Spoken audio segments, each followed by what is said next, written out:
episode this week with some ramble talk about all the gaming related Black Friday sales you can find. So, I hope you all had a great Thanksgiving, and with that being said, let's start with some of the Black Friday deals you can find. I'm going to skip over some of the less important games and stick to the, big games that everyone's interested in. So, let me move my computer over here a second. Okay. So, let's see. Assassin's Creed Origins is available for $29 at Walmart and Best Buy. That's a really great deal. It's a brand new game that just came out recently, so that's a very good price. They have Call of Duty World War II, and that one is $40 at Best Buy, so still pretty expensive, but if you plan on getting the game, you can get it at a cheaper price if you go to Best Buy today and pick it up. Destiny 2 is $27 at GameStop, Best Buy, and Walmart. So, $27 is a fantastic deal for Destiny 2. The Elder Scrolls Special Edition Skyrim is $15 at, let me see, where is it at? At Target. So, that's very nice for that game. Let's see, what else do we have here? It seems like a lot of the Call of Duty games, the older Call of Duty games like Advanced Warfare and stuff like that, are going for cheap prices at Walmart and Best Buy. So if you're interested in older Call of Duty games, that's a pretty good deal, I guess. Grand Theft Auto 5 is available for only $25 at Best Buy and Target. And for that game, that's honestly a very good deal for the PlayStation 4 and Xbox One version of GTA 5. Let's see what else we have here. I'm gonna see if there's anything Nintendo related. A lot of these games. Tekken 7. Tekken 7 is only $25 today at Walmart, and I believe a lot of these sales are also for the website, so if you don't manage to buy it in store, you can also buy it from the website at this price. So that's a good price for Tekken 7. Overwatch, the Game of the Year edition of Overwatch, is selling for $30 at GameStop, Best Buy, and Walmart. That's a very good price as well. Let's see, what else do we have? Some of these games are kind of unimportant. I'm sticking to the more popular games. What else do we have? The Witcher 3 Complete Edition is $25 at GameStop today. Final Fantasy 15 is $19 at GameStop and Best Buy. Honestly, for Final Fantasy 15, $19 is an extremely low price. Highly recommend you pick up that game if you can. Let's see, what else? Titanfall, Sniper Elite, Mass Effect. Mass Effect Andromeda is $15 at Best Buy. Honestly, I'd say that $15 is still a lot of money for Mass Effect Andromeda. Once it gets under $10, that's when you should probably consider picking it up, because that game is very broken.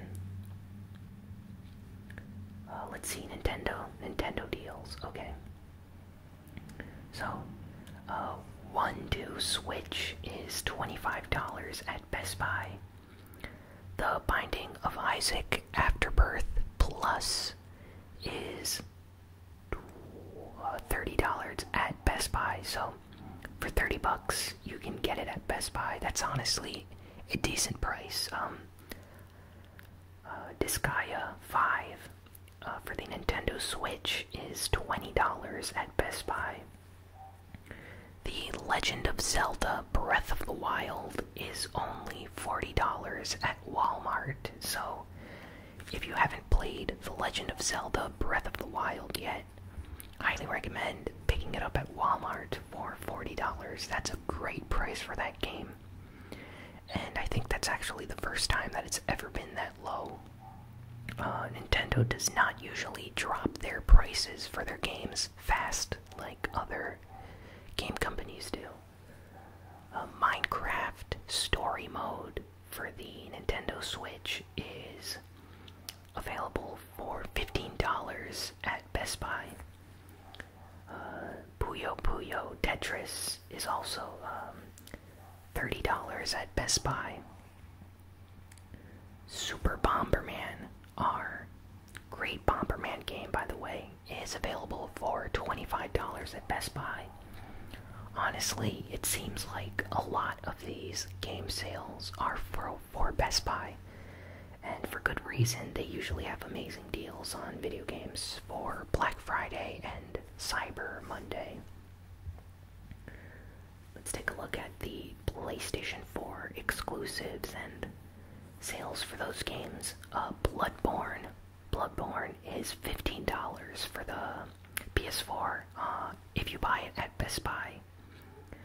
Crash Bandicoot Insane Trilogy is $25 at Best Buy and Target. God of War 3 Remastered Edition is $15 at Best Buy. Horizon Zero Dawn, a game that just came out this year, Horizon Zero Dawn, is $20 at GameStop, Best Buy, and Walmart. So, yeah, definitely pick Horizon Zero Dawn up if you can for $20 today. Kingdom Hearts HD Remix 1 and 2.5, so basically it includes the majority of the Kingdom Hearts games for $20, and that's a sale at GameStop and Best Buy. Highly recommend picking those up. Let's see what else. The Last of Us Remastered is only $10. $10 at GameStop and Best Buy. That's insanely low for that game. The Last of Us is a fantastic game. The sequel is going to be coming out next year, I believe, and if you can pick up the original game for only $10, you know, you just have to do it. It's such a cheap price for that game. Minecraft PlayStation 4 Edition is $15, so that's a pretty good price. Nier Automata is $25 for the PlayStation 4 at GameStop and Best Buy. Persona 5 is only $30 at GameStop and Best Buy. Uncharted Nathan Drake Collection is only $8 at GameStop and at Best Buy. So, you get all three Uncharted games for only $8. That's basically $2.50 per game. Yeah, you have to pick it up at that price. World of Final Fantasy is $20 at GameStop. And then there's a bunch of other games like Rise of the Tomb Raider for $20 at GameStop. Ratchet and Clank is $15 at GameStop and Best Buy. So, yeah, Best Buy and GameStop seem to be the places to go for all these games. Let's see what they have for the Nintendo 3DS. Animal Crossing New Leaf is $15 at Best Buy. Luigi's Mansion is $15 at Best Buy. Fire Emblem Echoes is $30 at Best Buy. Mario Kart 7 and New Super Mario Bros. 2 is $20 at Best Buy. And Pokemon Alpha Sapphire is $20 at Best Buy. So, yeah, you get some great games for $20 and under at Best Buy for the 3DS. Let's see what else. Okay, here's some Xbox games. Depending on what you want for Xbox, Rocket League Collector's Edition is $15 at GameStop. So $15 for Rocket League at GameStop if you have an Xbox One. Resident Evil 7 Biohazard is $20 at GameStop for the Xbox One, and it's also available at Best Buy. That's a good price for Resident Evil 7. And let's see, NBA 2K18 is $40 at Best Buy. Mortal Kombat X is $12 at Walmart for the Xbox One. Middle Earth Shadow of War is $25 at GameStop. And lastly, there's, let's see, Final Fantasy XIV Stormblood for $20 at GameStop. So, I basically went through the entire list of all these Black Friday deals. The majority are at GameStop and Best Buy. If you're a PlayStation 4 or Xbox One owner, there's a lot of great games. Not so much for the Nintendo Switch or 3DS. You have a few games on sale, like Pokemon Alpha Sapphire and Zelda Breath of the Wild, but other than that, there's nothing too good.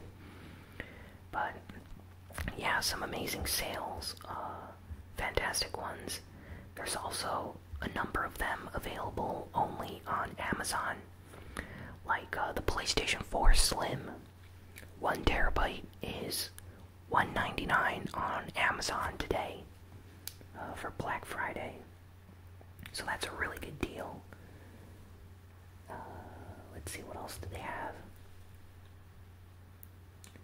And the majority of their PlayStation 4 first-party games are about $20 and $15 on Amazon today. So stuff like Bloodborne is $15 on Amazon.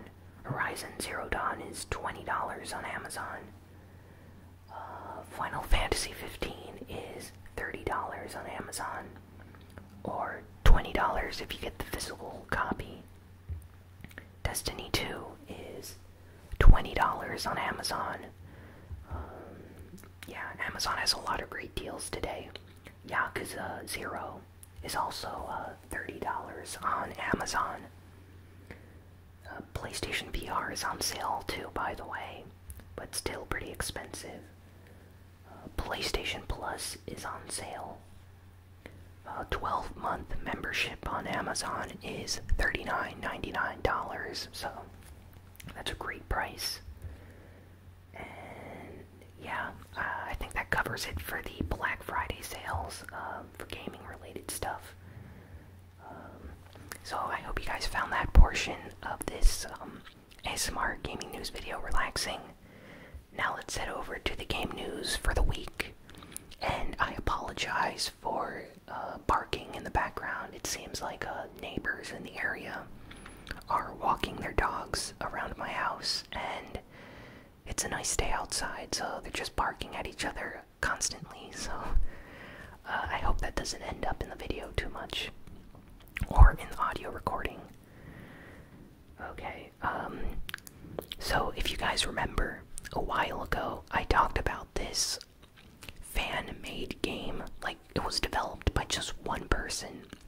It was a fan project inspired by Devil May Cry, and it's called Lost Soul Aside.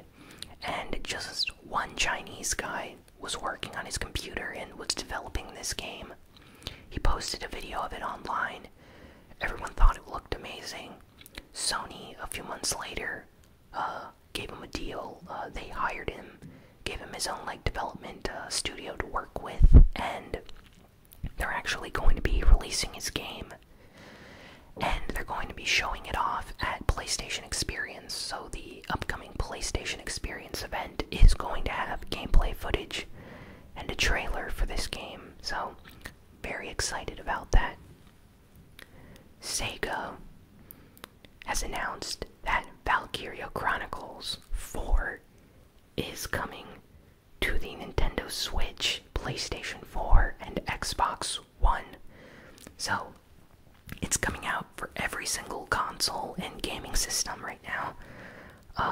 Valkyria Chronicles is a very, very interesting game series. It has a big fan base.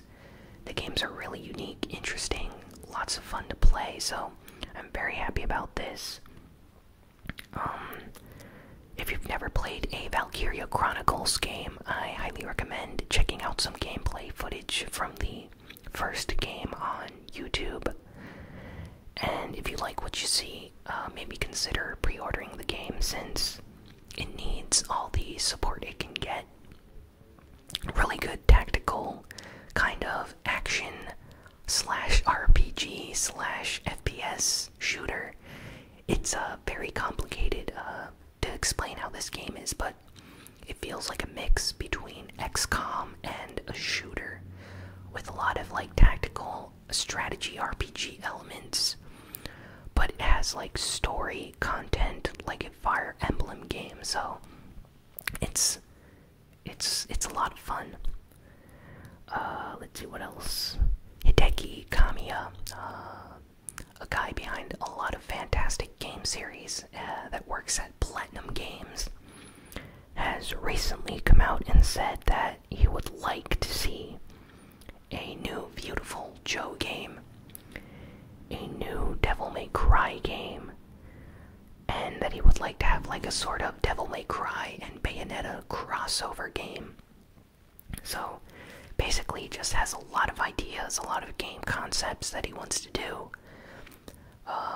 Devil May Cry, of course, is a Capcom licensed game, so I doubt he'll ever be able to work on that series again. But he has been working on other projects that he hasn't announced yet, so maybe he has something in the works. Everyone keeps hinting at a new Bayonetta game. I, for one, really hope that Bayonetta 3 comes out for the Nintendo Switch, and possibly PlayStation 4 and Xbox One, if that's possible. Let's see what else. Square Enix held an investors meeting this past week with all their shareholders and stuff like that.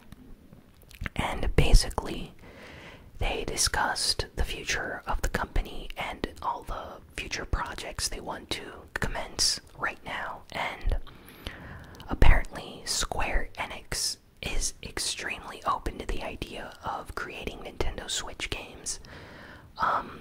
They've already released a few of them this year. They're very happy with how they've done. And right now, they said they're open to the idea of creating new IPs and using existing IPs and franchises and releasing new games or remakes and ports to the Nintendo Switch. So fans are very happy. I mean, this could mean we get a new Xenogears, a new Chrono Trigger, a new Final Fantasy, a new Secret of Mana game, all on the Nintendo Switch. But it also means that they could create new franchises for the Switch, brand new game series designed specially for the Switch. So Square Enix are the probably biggest Japanese role-playing game company. I'd say only Atlas rivals them in terms of popularity in the West. So having them support the Nintendo Switch is very, very important. And let's see, PlayerUnknown Battlegrounds is again in the news this week. The developers behind the game have mentioned that they're working on an unannounced project for the Nintendo Switch. So, we have no idea what game they're working on. It could be a small indie title, or it could be a brand new port of PlayerUnknown Battlegrounds for the Nintendo Switch. I mean, can you imagine PUBG on the Nintendo Switch? I think that would be one of the best-selling games for the Switch if it came out, because the PlayerUnknown Battlegrounds fanbase is, I'd say, very, very, very enthusiastic about that game, that a lot of them might even consider purchasing the Nintendo Switch just to have the possibility of playing that game anywhere they are. So, honestly, if they manage to port PlayerUnknown Battlegrounds to the Switch, I think that would be a huge deal. But, you know, it's still unannounced, so it could be any other game as well. So hopefully it's PUBG, but we still have no confirmation. Pokemon Ultra Sun and Ultra Moon have sold over 1.2 million units in Japan in just 3 days. So, since the 3 days after Pokemon Ultra Sun and Ultra Moon came out, they've already sold like 1.5 million copies in Japan. That is insane. And that's only Japan. I'd say that if they count Europe and North America, that's easily over 3 million copies already. So, yeah, Pokemon is a very, very big and popular game series. So, very happy to see that it's doing very well. And lastly, Romancing Saga 2 is coming to the PlayStation Vita in December. And it's being localized for the West. And this is actually one of the few rare occasions where a Romancing Saga game is going to be localized. Now, I think I've mentioned this series a few times on the channel, but for those that don't know, Romancing Saga is part of the SaGa series. And SaGa is a Japanese role-playing game series that's been around for, I'd say, 25-30 years. It's been around for a while, and it's a very popular series. In Japan mostly, and that's because, aside from the PlayStation 1 and PlayStation 2, basically none of the games have ever been localized. They've had spin-off games on the original Game Boy, and those were fine, but SaGa Frontier and SaGa Frontier 2 on the PlayStation 2 were localized, and they sold okay on the PlayStation 1. But on the PlayStation 2, they released Unlimited SaGa, or SaGa Unlimited, I forget what it's called. But that game was a massive failure, and after that, they just completely stopped bringing SaGa games to the United States and North America, Europe. So, this is a big occasion because they're finally bringing this game series back, and role-playing game fans really like the SaGa games because they have a lot of character interaction and development, very similar, I'd say, to maybe Suikoden or Tales games, where there's a lot of focus on the story and the characters in the games, and they all have like their unique paths and branches and stuff like that. So I'm interested to see how this game will do once it releases. So yeah, that's all for this week. I think this is a shorter episode than the one we had last week, but as I said, it's Thanksgiving and Black Friday this week, so a lot of game companies are more interested in selling games than actually announcing games for news this week. So yeah, it's a shorter episode, but I still hope you all enjoyed it, and yeah, I will see you all next week. Please be sure to like, comment, share, and subscribe. And yeah, so long.